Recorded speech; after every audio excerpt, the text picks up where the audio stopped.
ganda ng sinabi dito, pakinggan mo. Get a partner who matured enough to educate you, matured enough to handle your attitude, matured enough to accept your flaws. Remember, looks are everywhere, but a person with good mindset is rare. Hindi mo kailangan ng partner na maganda at gwapo lang. Madali lang yan. Kahit saan meron yan.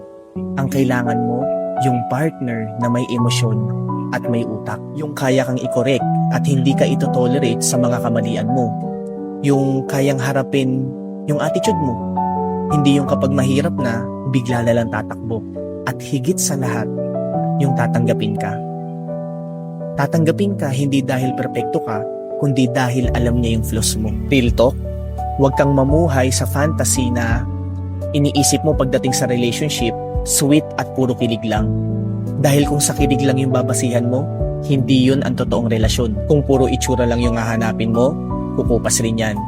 Pero kung hahanapin mo yung partner na may maayos na attitude at mindset, yan ang tunay na bumubuo ng relasyon. Kaya kung may pipiliin ka na partner, dapat yung partner na pinapatalino, pinapagaling at ginaguide ka.